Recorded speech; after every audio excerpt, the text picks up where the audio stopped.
Buenas tardes, mis hermanos. La palabra del Señor para este día domingo se encuentra en Hechos 2:32. Le doy lectura en el nombre de Jesús. Dice así: a este Jesús resucitó Dios, de lo cual todos nosotros somos testigos.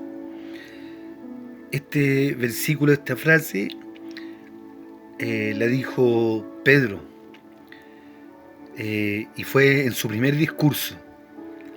Es como que alguien se convierta al Evangelio y salga a predicar por primera vez a la calle.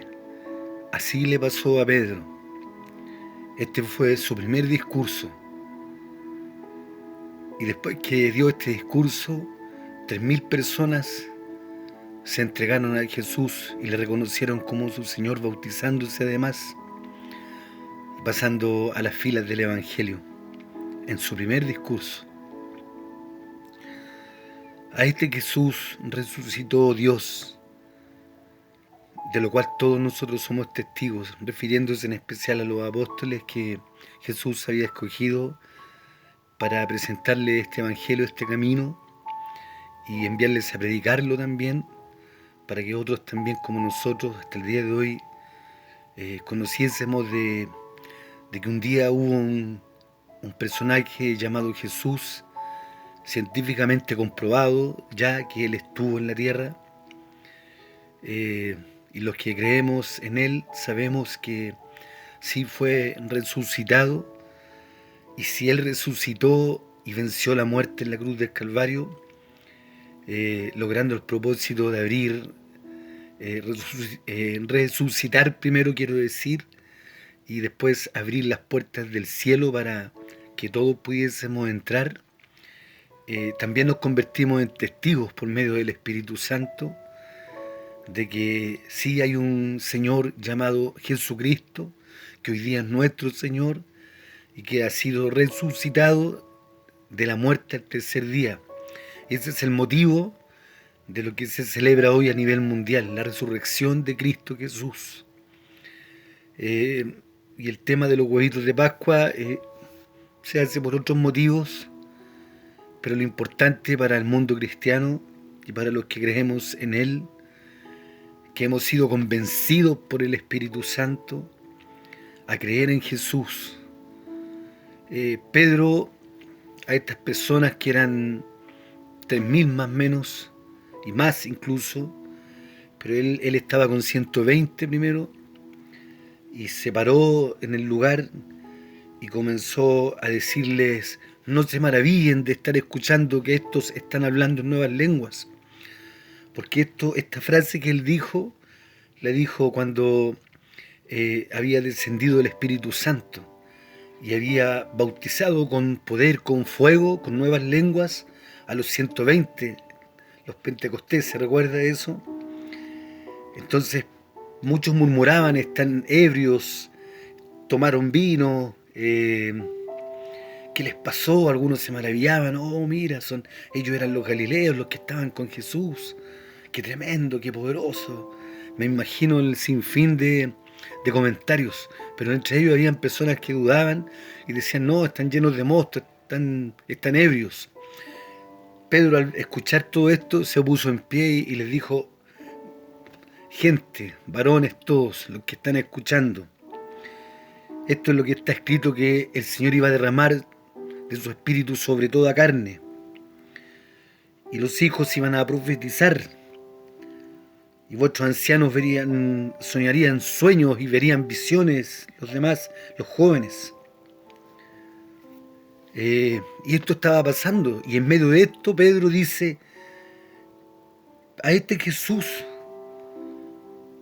al que prometió que iba a venir el Espíritu Santo, de lo que hoy día son testigos, les decía en el momento, porque ahí en ese mismo momento el Espíritu Santo estaba bautizando a 120 personas con poder y fuego, y hablaban en nuevas lenguas, decían maravillas de Dios. Me imagino que hablaban de los cielos, de los ángeles, cosas que no habían escuchado las personas antes, y estaban maravillados muchos, y otros dudaban, como les decía, pero Pedro los confronta y les dice: pero si ustedes quisieron y eligieron a un homicida antes que Jesús. Y ustedes, todos ustedes decidieron llevarlo a la cruz, a que ahí muriera. Y muchos de ellos se arrepintieron y le dijeron, ¿qué podemos hacer? Arrepiéntanse y conviértanse, bautícense y entréguense a Jesucristo. Y ese fue el discurso que dio Pedro, los confrontó con lo que habían hecho y además de eso los llamó al arrepentimiento, a la conversión, al bautismo. Sabiendo Pedro que después de ese bautismo venía el bautismo que es el más importante del Espíritu Santo mismo, como les estaba pasando a ellos en ese momento. Hechos de los Apóstoles lo escribió Lucas, un médico de profesión, pero Pedro era un pescador, era un hombre que no tenía, dice la palabra que era del vulgo, era vulgar por decirlo, era un hombre común, un pescador, abrutado a lo mejor, campesino quizás, de mar, hombre de mar. Sin embargo, en un capítulo más adelante, él está con Juan en el concilio, donde estaban los eruditos de la ley, y Pedro da un discurso tan impactante, mis hermanos, que los invito a leer los Hechos de los Apóstoles, que son los hechos justamente, los acontecimientos, los sucesos, desde que Jesús ascendió. Lo que escribe Lucas acá es muy importante, es lo que resume todo lo que vivieron los apóstoles junto a Jesús. Y quedó plasmado, porque Lucas, aparte de ser un médico, era un muy buen escritor. Y él escribe todo lo que sucede con los apóstoles, en especial con Marco, Mateo, Lucas y Juan. Y Pedro, obviamente, que está acá, Pablo, después las cartas también. Los Hechos de los Apóstoles es muy importante, mis queridos hermanos.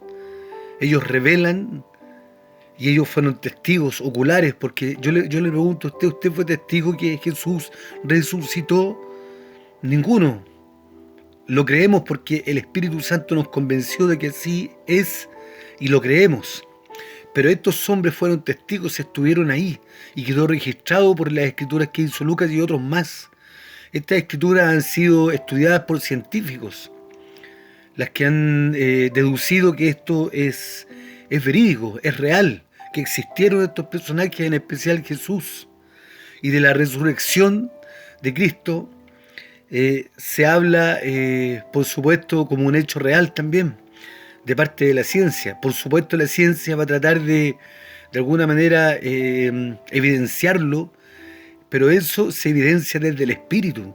No hay otra manera de entender que un hombre que esté muerto resucite y se presente a muchas personas después y les revele algunos secretos y les encomiende que prediquen el evangelio que él había predicado cuando estaba con vida.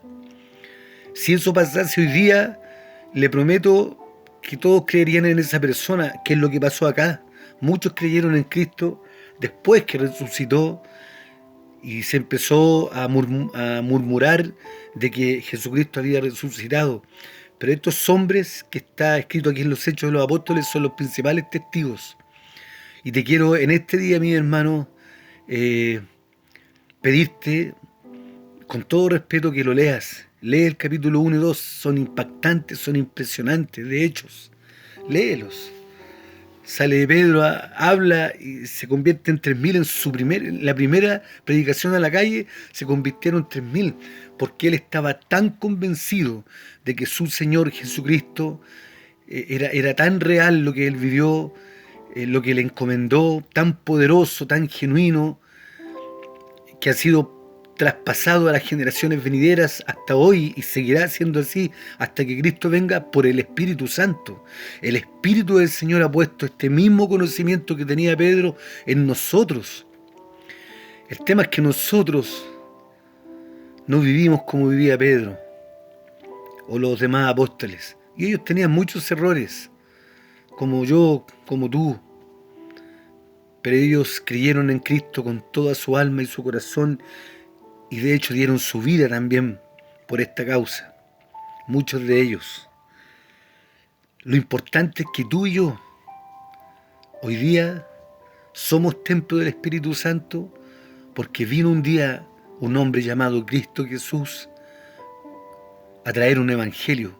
Y por traer ese camino nuevo, esas noticias nuevas, lo crucificaron, lo mataron por nosotros. Y la cruz no era su propósito final. Su propósito final era abrir las puertas del cielo para reconciliarnos a todos nosotros con Dios. Él sabía que su Padre Dios tenía el poder de resucitarlo. Y seguramente antes de que Él viniera, lo habían conversado entre ellos. ¿Qué sabemos nosotros, cierto? No te preocupes, hijo. Vas a sufrir, pero vas a ver mi gloria cuando yo te resucite. Y lo mismo te dice el Señor hoy día. Sé, dice el Señor, que has sufrido, que lo has pasado mal. Pero este Jesús murió para darte vida y vida en abundancia. A este Jesús te quiero preguntar, ¿realmente lo conocemos? ¿A este Jesús realmente lo conoces? ¿Le sirves? ¿Le obedeces como realmente Él lo merece? ¿Cómo lo amerita todo esto? Esta es una historia mundial, mis hermanos. Si hoy día se celebra la Pascua a nivel mundial más allá de un huevito de chocolate, es porque detrás hay una historia que es real, hay una historia que es verídica, que fue trascendental para la humanidad. Un día conversaba con una persona que es atea y me decía, yo no creo en Cristo. Y yo le dije, ¿y por qué y la ciencia puso el antes y el después de Cristo como una medida de tiempo a nivel mundial? No supo qué decirme. Yo le dije, piénsalo, porque finalmente, ¿por qué escogieron esta situación a Jesús como el determinante de los tiempos antiguos y los nuevos tiempos? Porque hay un antes de Cristo y un después de Cristo. Porque es verídico, mis hermanos. Y tú y yo lo sabemos porque hemos sido convencidos por el Espíritu Santo. Por lo tanto, todo lo que el Señor nos manda a obedecer y a hacer, debemos obedecerlo y hacerlo. Y de la mejor manera servirle al Señor, porque Él es digno de suprema alabanza. Por último, te quiero decir que Él, cuando resucitó, se presentó. Los Hechos de los Apóstoles muestran escritamente la ascensión de Cristo cuando fue recibido por una nube y nunca más lo vieron. Y dice la palabra del Señor que Él fue llevado hasta la diestra de Dios y Dios lo exaltó hasta lo sumo y le dio un nombre que es por sobre todo nombre, y eso lo puedes encontrar en Apocalipsis, por ejemplo. Hay muchas partes en Apocalipsis donde al Cordero lo alaban, lo adoran muchos seres vivientes, 24 ancianos y multitudes de ángeles le reconocen, pero Dios lo levantó, Dios lo puso ahí. ¿Quiénes somos nosotros para no darle lo mejor a Cristo Jesús, quien dio su vida por nosotros y nos ha dado una oportunidad maravillosa de tener vida, de tener esperanza y de tener una salvación eterna? Porque por supuesto que viene un juicio y todos sabemos que los tiempos que estamos viviendo no son buenos ni vendrán buenos tiempos tampoco. Por lo tanto, no nos queda nada más que servir al Señor, y te invito a que lo hagamos de corazón y lo mejor que podamos, entregar al Señor una alabanza, entregar al Señor un reconocimiento a diario, una declaración a diario de nuestra gratitud, de nuestro servicio. Estemos o no en la iglesia, entendamos que somos nosotros la iglesia. Por lo tanto, somos nosotros los que tenemos una relación con el Espíritu Santo, que es Dios mismo, el ángel de Jehová, Jesucristo, el mismo Señor. Con Él tenemos una relación. Y a Él le entregamos la gloria, la honra y la alabanza con hechos, también nuestros hechos, cuando le obedecemos al Señor, cuando le honramos, cuando nadie nos mira y somos honestos, somos correctos. Cuando el Señor te diga algo, hazlo, porque estoy seguro que tú también tienes tus hechos y yo también tengo los míos. También somos hijos de Dios con algunos hechos que podríamos escribir. Sé que no vimos a Cristo resucitar, pero sí sé, mi querido hermano, mi querida hermana, que tienes mucho que hablar de Cristo, porque has tenido experiencias fuertes con el Espíritu Santo y Él nos ha revelado esta verdad llamada Jesús nuestro Señor. Dios te bendiga, que tengas un hermoso día domingo.